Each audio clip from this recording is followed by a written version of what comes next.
Hello and welcome to an interview in our new office with ARK Architects. Today we are with Manuel Moriche, the architect and co-founder of ARK Architects, who have been developing top quality homes for over 25 years. Welcome, Manuel. Thank you very much. A pleasure. It's a pleasure to have you here with us. So let's start by asking you a little bit about ARK. How did this start and where did the idea come from? Well, ARK started 25 years ago. We are 3 partners.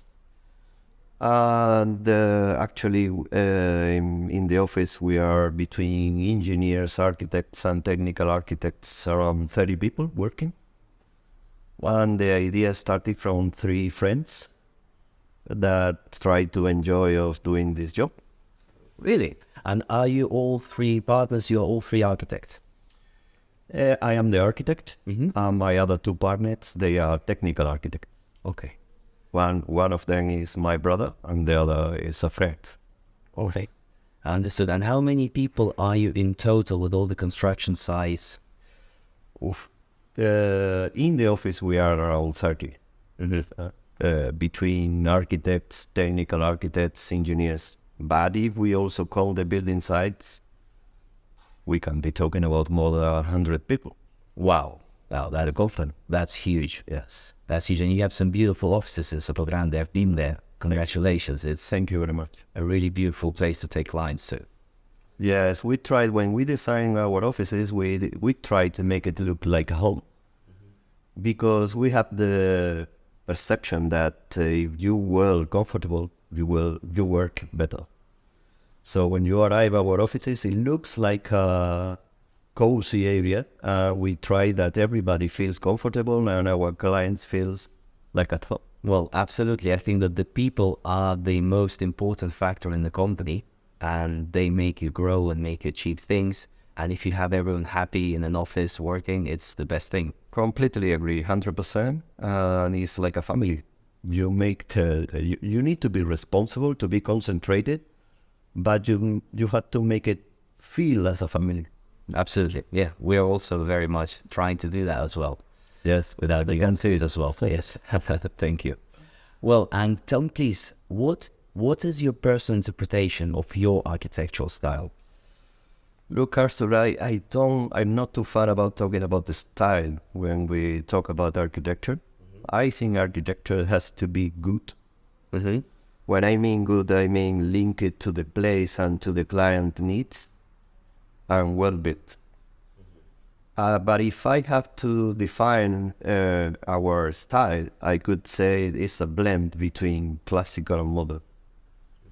It's like a timeless style. Is what I try to achieve always. But honestly, I'm not too fan about talking about the style. And tell me please, speaking about ARK, one of the foundations of the concept, I believe, of your business is that you are offering the service that typically on the construction site would be offered by 3 different companies. Because on one hand, you are providing the full architecture services. Then you have also the building company part and the project management. So it's like the full pack that you offer to the clients, which I understand takes out all the potential headache from them. But this is not a very standard way to proceed on the market. What led you to do it this way, which as well, I think, and correct me if I'm wrong, is one of the reasons as well of your company being so successful? Yes, it's a very good question, Arthur. It's exactly like that. So everything comes from the perception that architecture is a build idea. So architects, we could design beautiful things, but the paper supports everything. We need to build well and precise. And that was the reason because we created in like 20 years ago our own building company only to support our designs. The building process is a little bit stressful for our clients, and we try to protect them from all this process. So when you got everything in one company, you can be much more efficient and precise in the building process. And you can create like an umbrella that protects our clients from all the things that goes around the building.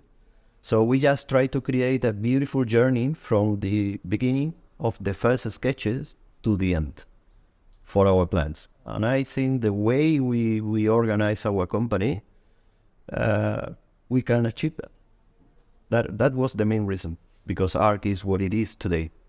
Understood. Very interesting. So I understand that as well. This means that when you are at the first stage with the sketches, with the drawings, you are able to already foresee the potential costs that the client will have to build the house. And if the client, for example, as I know they many times say, like, I want to spend so much money in the construction, this allows you to adapt and foresee and tell him, direct the client in terms, if you want to take this decision, this will mean this cost, right? Exactly.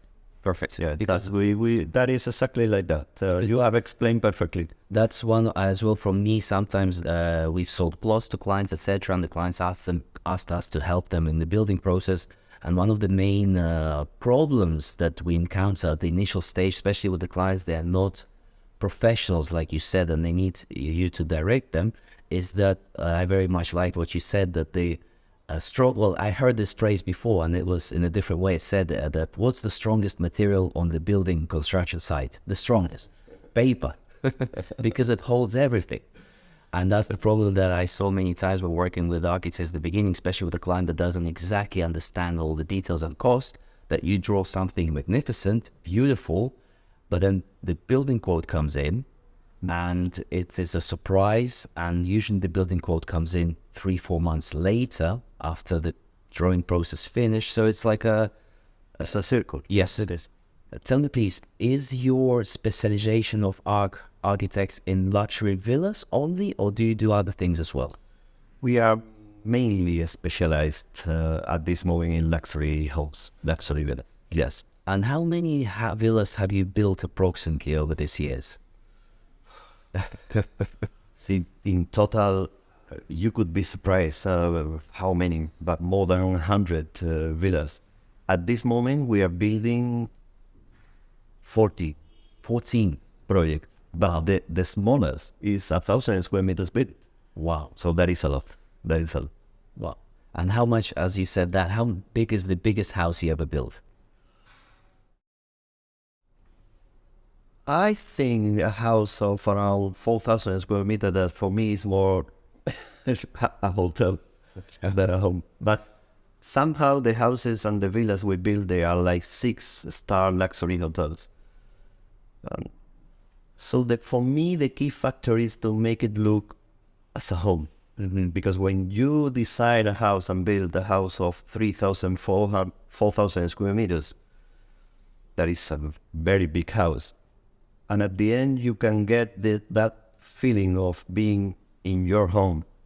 That is the key factor for me. And yeah, possible to do, play with the design, with the light, with the materials. Absolutely. I also know this from seeing so many houses for sale and visiting properties on a daily basis, that sometimes you feel how an architect in a house managed to create this whole feeling, even if the house is 2,000 square meters. Or sometimes it's the opposite. It's 1,000 and it feels like massive and not homely. And at the end of the day, clients want space, but they, no matter how big is the house, they want to feel at home. Exactly. Consider something when we work on one of our projects. From the beginning of the process, we are working architects, interior designers, lighting specialists, landscaping designers, and the client, because the client gets part of the process. That is also very important, because at the end we are building the dreams of someone.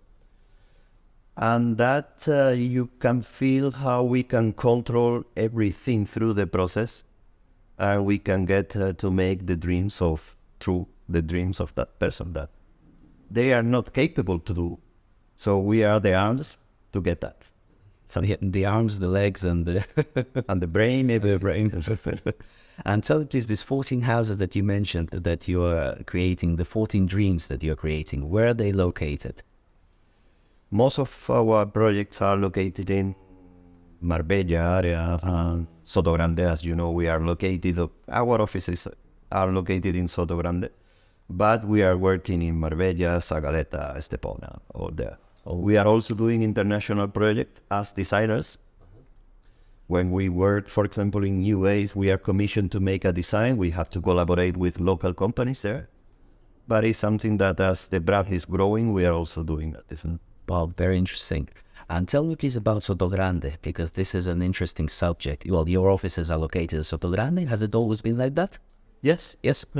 And you have also done quite a few projects in Sotogrande. And if we talk about luxury villas, your projects are, well, the most interesting that I have seen on the market in Sotogrande.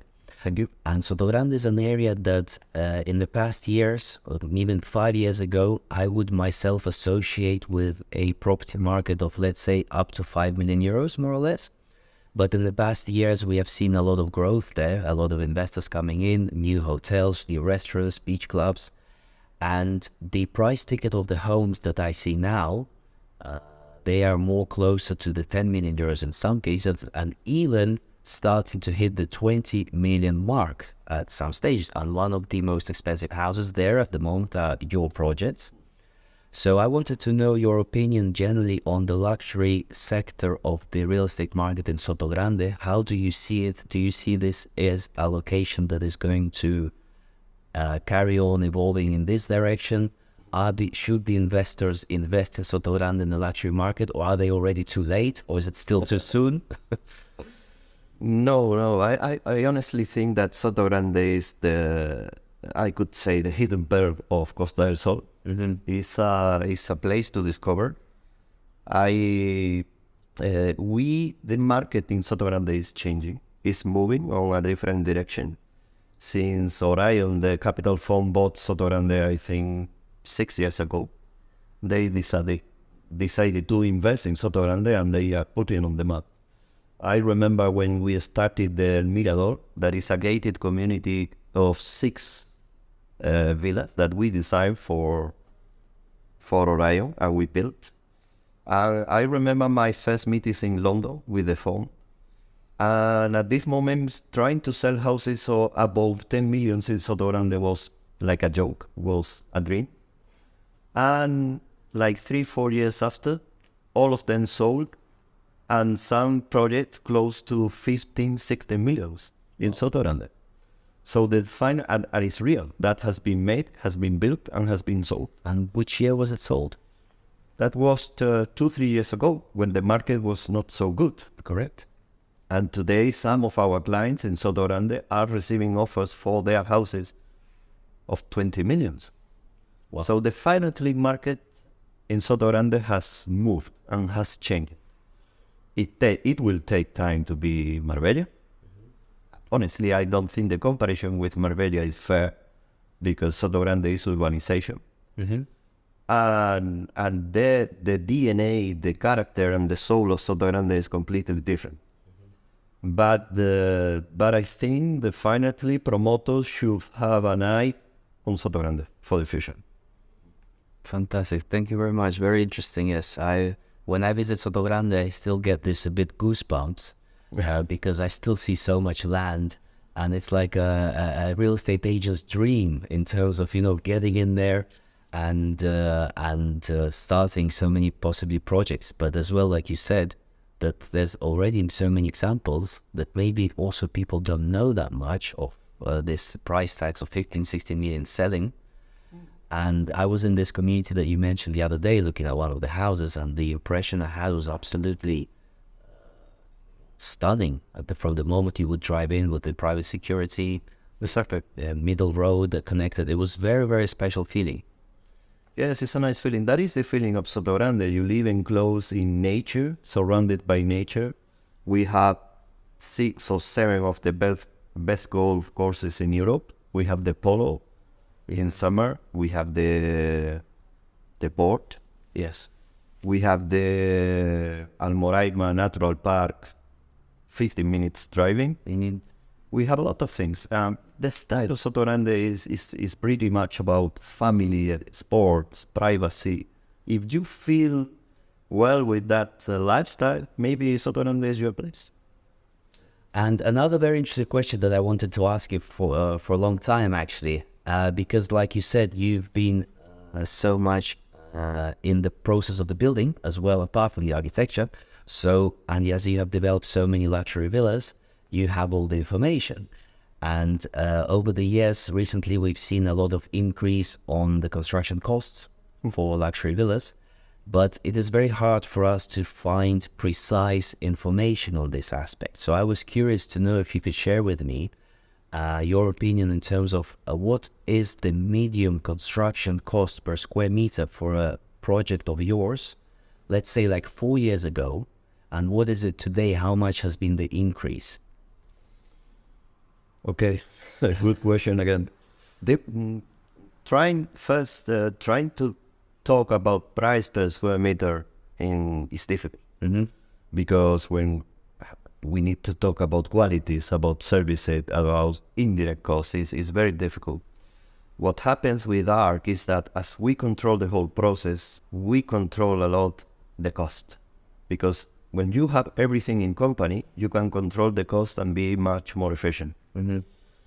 Answering to your question, I would say that, for example, for 1,000 square meters, how? Because when you talk about price per square meter, it depends a lot of how many square meters you build. The repercussion per square meter goes up or down, depending.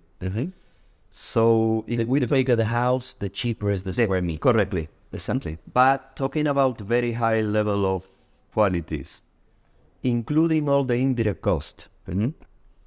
And indirect cost, just to clarify, we are talking about the crane, we are talking about the people, the managing on the site. I'm talking about the fees of the architects, the fees of the engineering, the fees of the project manager, the fees of the landscaping designers, the licenses, So insurances, everything. The whole package. And something very important, that is, when you start a building process, you can find during the process things that is very difficult to preview, because building a luxury home is like making a watch, but even more difficult. So including that extra cost, because in the middle of a process, how can you go to your client and say, you have an extra cost? That is, for me, it's not professional. You need, we as professionals need to study and protect our clients from that. So if we include everything, we could say that for a house of 1,000 square meters, we could be today moving between 3,500 euros per square meter and 4,000 euros per square meter, all in cost. All in cost. It will depend on the qualities, on the design, because not all the designs are the same cost. Absolutely. And the level of qualities that you want to bring to your project. But we could be there. And this is today. That is today. And how much did it change, let's say, compared to 4 or 5 years ago? Honestly, Arthur, it shouldn't change too much, because if you are professional and you are not a speculator, you only charge to your clients the cost of the labor, of the materials. And that is not huge. So probably a few years ago, the cost could be 3,200, 3,000, and today is 3,500. That is the increment, to be fair.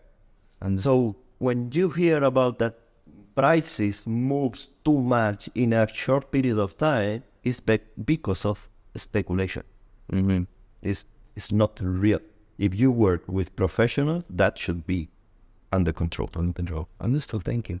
Another interesting subject that I found when I was a bit looking into ARK Architects was the concept of the neuroarchitecture. Yeah. What is this? Please explain to me. It's very curious. Basically, good architectures change the life of people. For me, when you have the opportunity or to live in one of these homes, or to live on one of these places, you feel that you change somehow. The good architecture has this impact on life of people. We believe that. The neuroarchitecture is the scientific way to measure how the good architecture works, will impact on your brain. Basically is that. Neuroarchitecture is no more than testing what architecture can produce on your body. How But can change it? is this something that you include in your processes when you're studying the architecture of a home? It's something that we do not bring our clients and put nothing on the head to test that. No, it's something that is interesting for us because we realize that architecture works with your brain and creates sensations on you and can change you inside. But it's like a part of our investigation.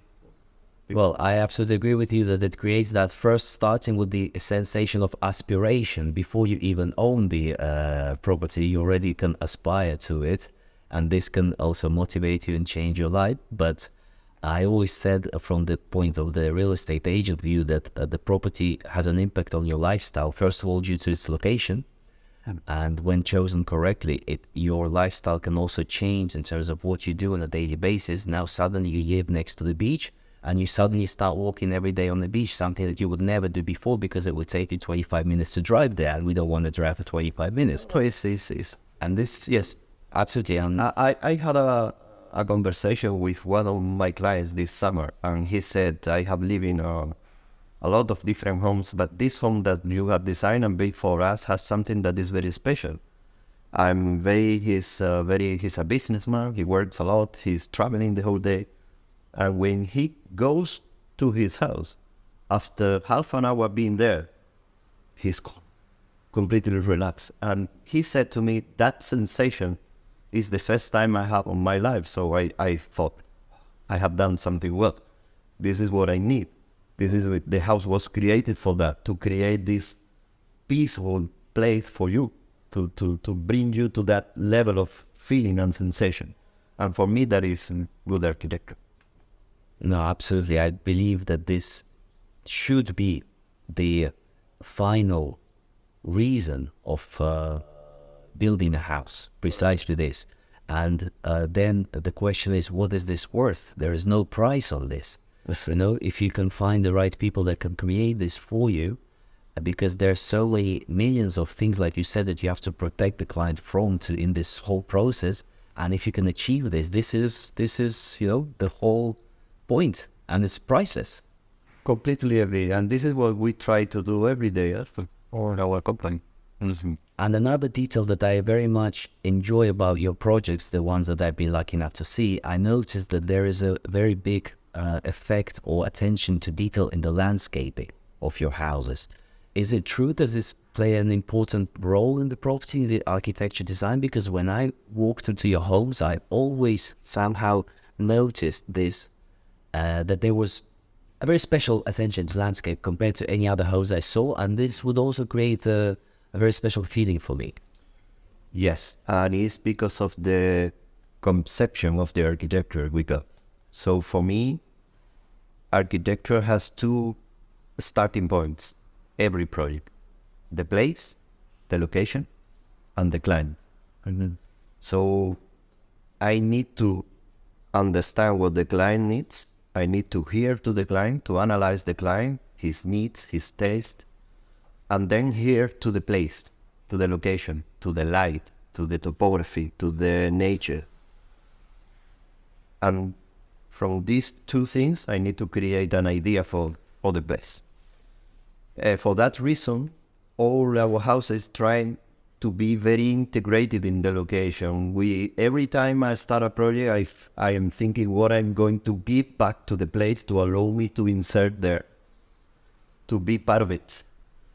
And the landscaping is a very important part for me, because it's the link it with the place. In one side we have the architecture, we have the nature, and the garden, the landscaping, is the key that allow me to insert architecture on the place, to make it look completely integrated. For that reason, we created more than 15 years ago, an interior landscaping design area into ARK. And when we start a project, we start analyzing the location, the nature, the place, and starting to thinking on the garden. I always remember what Barragan says, a famous Mexican architect. that he always said, I like to design houses that looks like gardens. And for me, that is something that I always try to do on my project. Well, from my side, I can say that you have achieved it 100%. For me, when I've seen several of your houses, I immediately noticed this. And it's a very beautiful addition to the architecture. It is. That feeling of living in nature, that is no price. And tell me, please, what do you think will happen with architecture in the next 10, 20 years? Where are we heading to? What's going to happen? Definitely, architecture is going to move depending on the technology. Since the first 100 years ago, the big revolution came through the industry, the industrial revolution that changed the world. Yeah. And recently, the big revolution is coming from the technology, from internet, so every day we can see that our homes are more and more technological and more, because every year we got new things, new technology. So probably that will be the future. In a very short future, we will arrive our homes, open the door and talk. Yeah. And the house will respond to us. We will be very connected. Life has changed a lot. We used to work from home. We used to live in the homes in a different way. So the houses and the design will need to adapt to that lifestyle. That probably technology will be a key factor. And it happens so fast as well. Very fast. Yes. Manuel, last question. If you were to design your own house and you could do anything you want, would you do a design of a house more like the 4,000 square meter? Or would you do something like completely different if it was for yourself? Look, Arthur, I have recently designed my house. Uh-huh. And I have moved to my new house a month ago. Ah, fantastic. And what I was surprised is that I have made one, it's not too different to the projects I do. Uh-huh. Because there is a lot of me on all the projects. There is a lot of the clients, there is a lot of the place, but there is part of me. So honestly, I would do, and I will try to enjoy as any of the other projects I do, and this is what I have done, and I'm really happy living now. That's well, congratulations. I hope you enjoy your house. Thank you very much. Located? I will. It's located in Upper Sotogrande, close to the Sobotan. Uh-huh. It's a very calm area with nice views. Amazing. The place you need to create more homes. Yes. Fantastic, Manuel. Well, thank you so much. It's been a pleasure to have you. Thank you for your time and for such interesting answers. Thank you, and congratulations for all your jobs. Beautiful offices. Pleasure to be here. Thank you. Very nice to see you. Thank you.